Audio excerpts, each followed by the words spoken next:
Class 9 में आप सभी का स्वागत है। बच्चों, आज हम लोग पढ़ेंगे समास।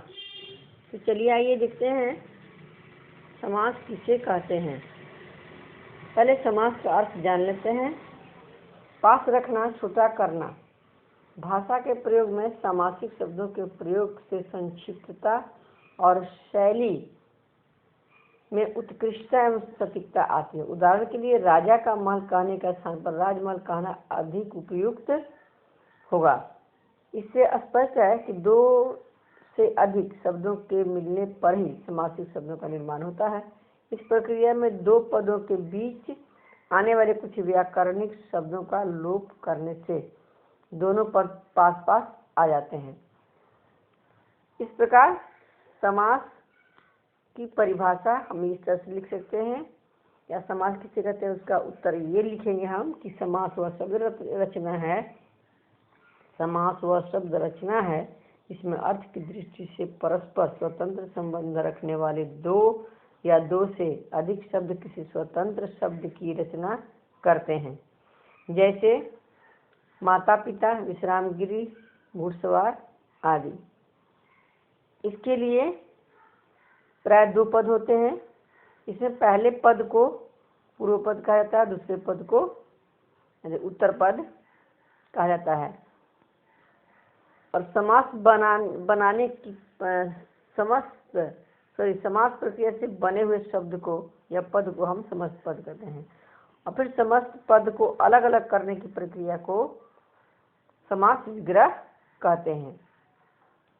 विग्रह करने पर बीच के कुछ शब्द या चिन्ह लुप्त हो जाते हैं, यानी हट जाते हैं। जैसे देखिए, गंगा जल। गंगा जल समस्त पद हुआ, एक बना हुआ पद है। इसको हम विग्रह करेंगे तो गंगा का जल हो जाएगा। इसका गंगा में पहला शब्द जो उसको पूर्व पद कहेंगे और जल लास्ट में है तो उसको हम उत्तर पद कहते हैं। इसकी कुछ पहचान है। समास के लिए कम से कम दो पद चाहिए। समास होने पर दोनों या अधिक पद मिलकर एक संक्षिप्त रूप धारण कर लेते हैं।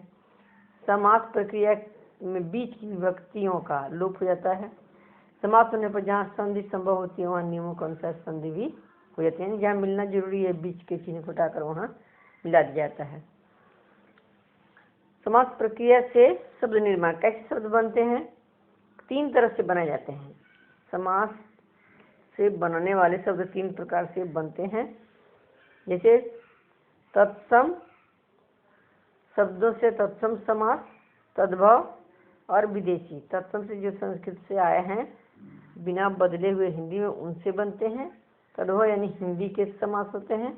और विदेशी यानी अंग्रेजी या उर्दू, फारसी आदि से बने समास होते हैं। इसको आगत भी कहा जाता है कहीं कहीं, क्योंकि आगत यानी आने वाले, बाहर से आने वाले शब्दों को हम आगत भी कहते हैं। शब्द निर्माण में हम लोग पढ़ चुके हैं, शब्द विचार में। तो अब 22 समास के हम भेद जानते हैं। समास के कुल मिलाकर 6 भेद होते हैं। अव्ययी भाव समास, तत्पुरुष समास, कर्मधारय समास, द्विगु समास, बहुब्रीहि समास और द्वंद्व समास। अव्ययी भाव समास, इसका पहला पद अव्यय होता है।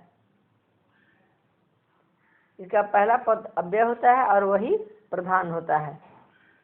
जैसे देखेंगे, यथारूप प्रति, इसकी पहचान है कि अव्यय बदलेगा नहीं कभी। जैसे यथा है, आ है, प्रति वर्ष का प्रति है, बेरोजगार, बे लगा के कोई भी शब्द बना सकते हैं, बे बदलेगा नहीं, यही सब हुआ। अब तत्पुरुष समास हम देखेंगे। तत्पुरुष समास का दूसरा पद प्रधान होता है। इसका दूसरा पद, पहला पद जो है गौण यानी प्रधान नहीं होता है। इसकी रचना जो है कारक के 6 भेदों के आधार पर होती है। तो इस दृष्टि से तत्पुरुष समास के भी 6 भेद माने गए हैं। तो हम देखेंगे यहाँ 6 भेद, बीच पहला कर्ता और संबोधन लास्ट वाला छोड़ के बीच के 6 भेद पर होते हैं। तो कारक का भेद होता है दूसरा नंबर में कर्म कारक। तो ये हो गया कर्म तत्पुरुष, कर्म तत्पुरुष, संप्रदान तत्पुरुष, अपदान तत्पुरुष, संबंध तत्पुरुष और अधिकरण तत्पुरुष। देखिए, ये 6 पर भी समास है यहाँ आ गया, देखिए 6 पर। कर्म तत्पुरुष का देखेंगे हम, इसका चिन्ह को है। एक एक देखते चले जाएंगे। जैसे विद्या प्राप्त, विद्या को प्राप्त, करण में से इसका चिन्ह है या के द्वारा, तो इसका होगा मन चाह, मन से चाहा। और शिक्षक दत्त, यानी शिक्षक के द्वारा दिया हुआ, इसका पूरा विग्रह होगा शिक्षक द्वारा दत्त, शिक्षक के द्वारा दिया हुआ। उसके बाद इसमें आ जाएंगे संप्रदान में, इसका को या के लिए चिन्ह होता है। इसमें हो जाएगा देश प्रेम, देश के लिए प्रेम।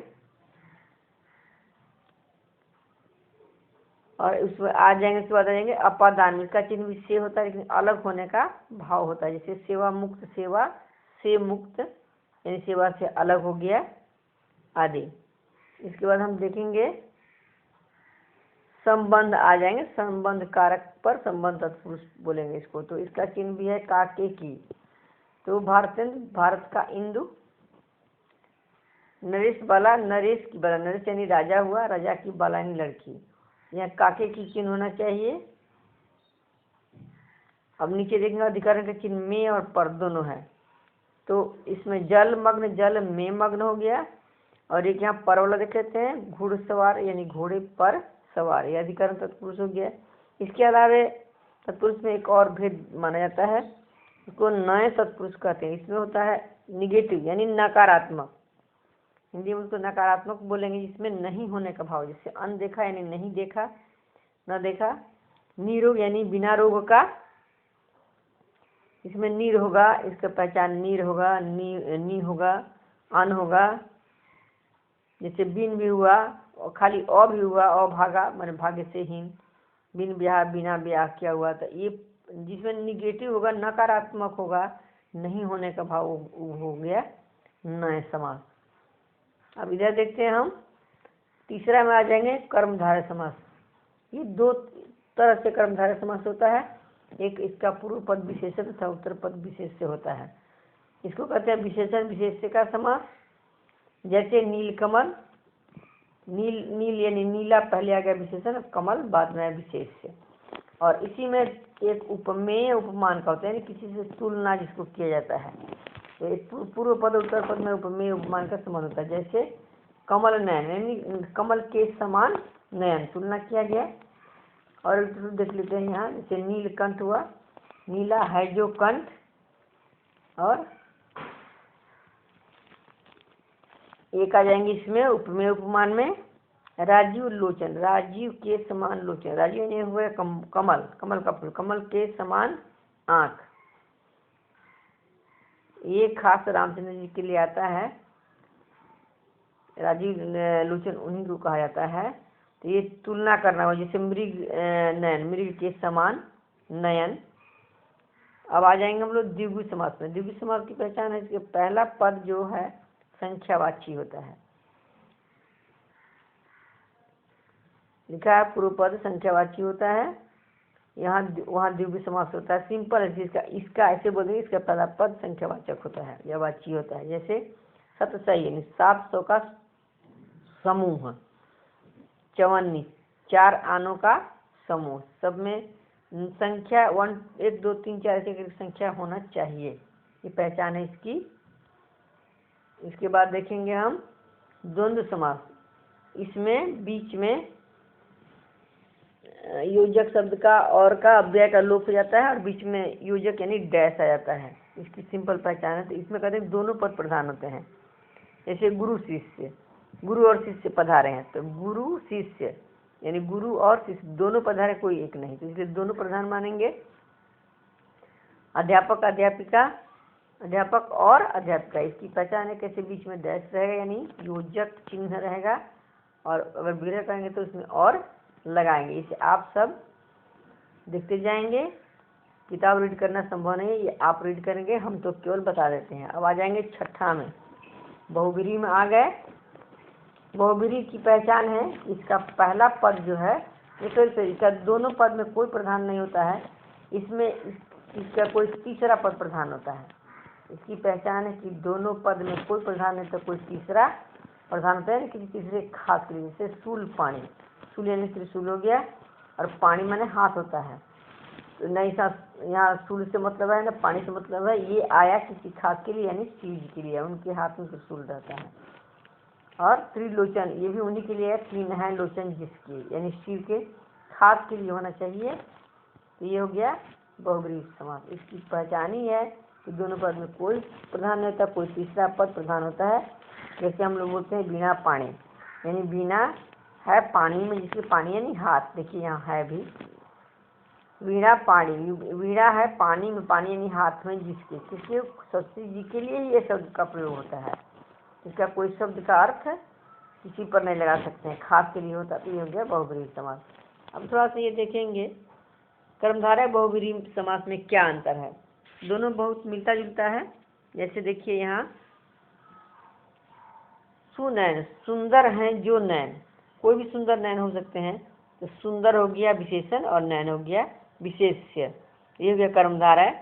और बहुब्रीहि में आ जाएगा सुनैन, सुंदर है नैन जिसके, किसके, किसी खास स्त्री के, तो हो जाएगा बहुब्रीहि। जैसे पीताम्बर, पीत है अंबर जिसके, पीत है जो अंबर, अंबर यानी होता है यहाँ कपड़ा, पीत यानी पीला। इसका विग्रह ऐसे ही करेंगे, इसको हिंदी में अर्थ में लिखेंगे, जैसे रहता वैसे ही विग्रह करना पड़ता है। पीत है जो अंबर यानी जो कपड़ा पीला है, तो पीला पहले आ गया, कपड़ा बाद में आया, तो ये हो गया कर्मधारय। और पीत है अंबर जिसके, जिसके लगा देंगे यानी किसके, ये हो जाएगा शिव विष्णु के। पीत यानी पीले हैं कपड़े जिसके, पीले कपड़े विष्णु के होते हैं, विष्णु लिखेंगे या कृष्ण भी लिख सकते हैं हम। ये हो जाएगा बहुब्रीहि। खास के लिए आ गया, तो दोनों में यही अंतर है कि एक बताएंगे, एक विशेषण पहले आया विशेष से बाद में, और एक में दूसरे में जो होता है वो खास के लिए आ गया, तो वो हो गया बहुब्रीहि। अब बहुब्रीहि और द्विगु में समास में अंतर क्या है।